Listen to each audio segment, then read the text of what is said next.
Banyak orang mengira rumah kos itu cuma soal uang sewa bulanan, terima transfer tiap awal bulan, lalu selesai. Padahal, kalau dikelola dengan benar, satu rumah kos itu bisa jadi mesin uang kecil yang bekerja siang malam, bahkan saat kita tidur. Di video ini, kita akan bongkar sumber cuan tambahan dari rumah kos yang sering luput dari perhatian pemiliknya sendiri. Bayangkan Anda punya kos 10 pintu. Kalau satu pintu cuma menghasilkan sewa bulanan, potensi lainnya dibiarkan lewat begitu saja. Padahal dengan strategi yang tepat, setiap kamar bisa punya lebih dari satu aliran pemasukan. Bukan teori, ini praktek yang sudah dipakai banyak pengelola kos profesional untuk menutup cicilan lebih cepat dan memperkuat cash flow. Saya paham, banyak pemilik kos ragu untuk mencoba sumber cuan tambahan karena takut ribet, takut merusak kenyamanan penghuni, atau takut modalnya tidak balik. Kekhawatiran ini wajar, apalagi kalau kos masih dicicil ke bank. Justru disinilah pentingnya memahami mana peluang yang realistis dan mana yang hanya kelihatan menarik di atas kertas. Di channel Uang Naik, kita tidak bicara mimpi kosong. Kita bicara angka, logika, dan resiko yang masuk akal. Setiap sumber cuan yang dibahas nanti bukan cuma soal potensi untungnya, tapi juga apa resikonya, berapa modalnya, dan tipe kos seperti apa yang cocok. Jadi Anda bisa memilih, bukan sekedar ikut-ikutan. Anggap rumah kos itu seperti minimarket kecil. Bukan cuma jual satu barang, tapi banyak produk yang saling melengkapi. Penghuni merasa terbantu, pemilik dapat tambahan pemasukan, dan aset jadi lebih hidup. Konsep ini yang akan kita bedah pelan-pelan supaya mudah dipraktekkan, bahkan untuk pemilik kos pemula. Pastikan tonton video ini sampai selesai. Siapkan catatan, karena bisa jadi satu ide kecil dari video ini cukup untuk menambah jutaan rupiah per bulan dari aset yang sudah Anda miliki sekarang. Tanpa harus bangun kos baru, tanpa harus nambah lahan. Kita mulai dari pola pikir yang benar dulu. Sumber cuan pertama yang paling sering disepelekan adalah biaya layanan dasar. Contohnya, listrik, air, dan internet.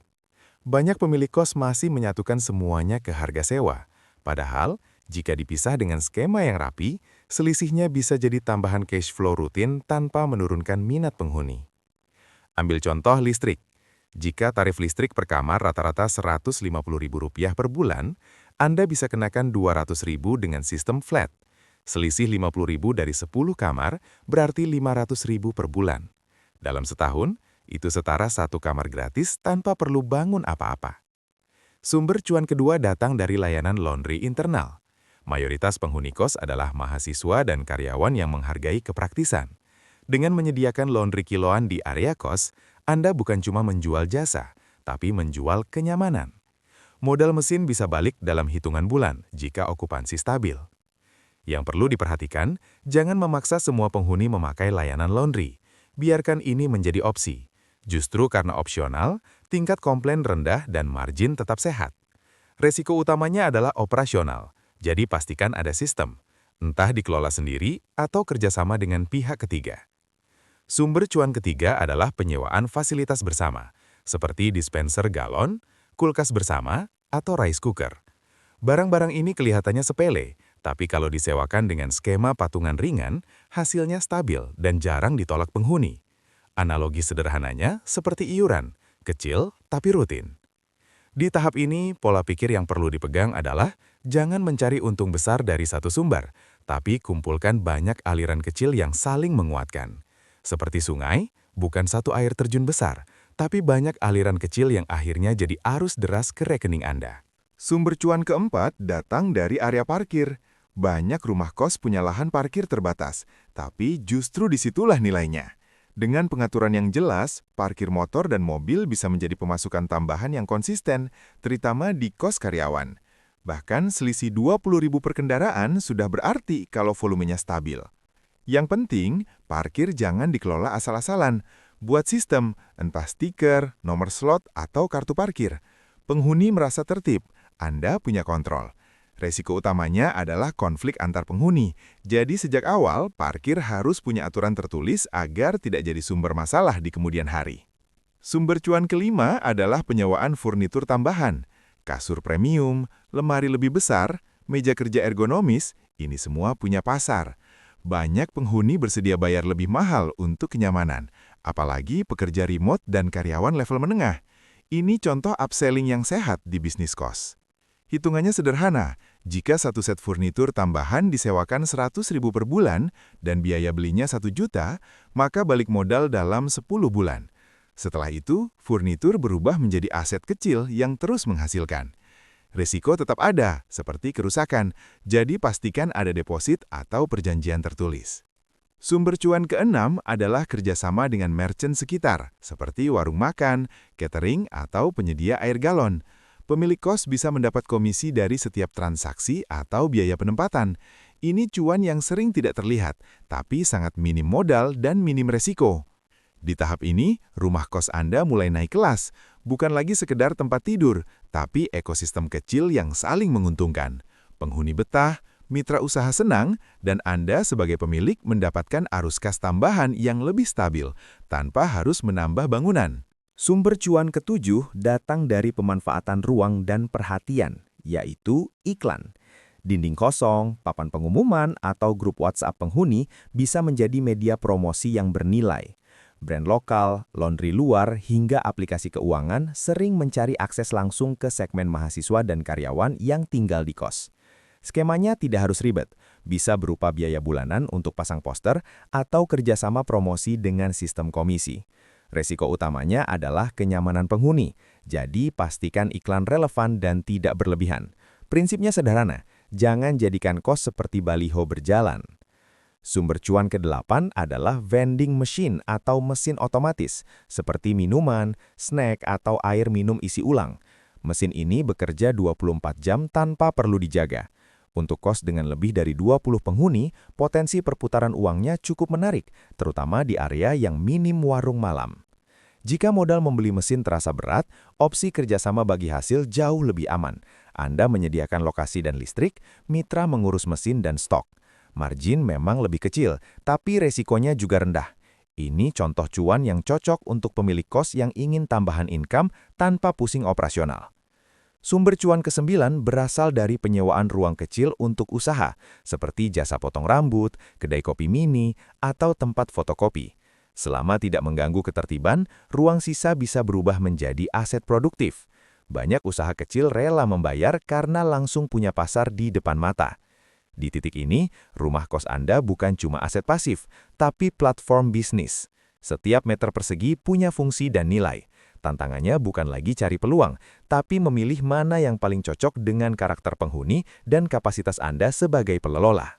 Sumber cuan ke-10 mulai masuk ke level strategis, yaitu monetisasi reputasi dan data penghuni. Rumah kos yang dikelola rapi sebenarnya punya aset tak terlihat, kepercayaan. Data ini bukan untuk dijual sembarangan, tapi dimanfaatkan secara etis untuk kerjasama yang relevan seperti penyedia internet, fintech, atau asuransi mikro. Contohnya sederhana, ketika ada layanan internet baru masuk wilayah kos Anda, posisi tawar pemilik kos jauh lebih kuat karena punya puluhan calon pengguna sekaligus. Dari sini bisa muncul komisi pemasangan, potongan harga khusus, atau fasilitas gratis yang menekan biaya operasional bulanan. Sumber cuan berikutnya datang dari upgrade kelas kos. Banyak pemilik kos takut menaikkan standar karena khawatir kamar kosong. Padahal upgrade kecil seperti pencahayaan lebih baik, ventilasi atau sistem keamanan seringkali menaikkan nilai sewa lebih besar dibanding biaya perbaikannya. Ini soal positioning, bukan sekedar mahal atau murah. Bayangkan kos Anda naik kelas dari kos standar ke kos semi-eksklusif. Selisih sewa Rp200.000 per kamar, dikali 10 kamar berarti Rp2 juta per bulan. Dalam setahun, itu setara renovasi ringan yang sudah balik modal. Resiko tetap ada, jadi upgrade harus bertahap dan berbasis permintaan pasar sekitar. Sumber cuan selanjutnya adalah monetisasi reputasi digital. Review Google Maps, media sosial, dan word of mouth adalah aset. Kos dengan rating bagus lebih mudah kerjasama dengan perusahaan untuk hunian karyawan atau kontrak jangka panjang. Ini mengurangi resiko kamar kosong dan membuat arus kas lebih stabil.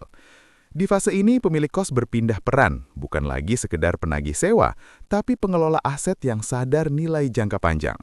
Rumah kos bukan cuma bangunan, tapi brand kecil yang bisa terus dinaikkan nilainya jika dikelola dengan disiplin dan visi. Kalau kita tarik garis besar dari semua pembahasan tadi, Rumah kos yang menguntungkan bukan soal punya lahan besar atau modal tak terbatas. Kuncinya ada di cara berpikir.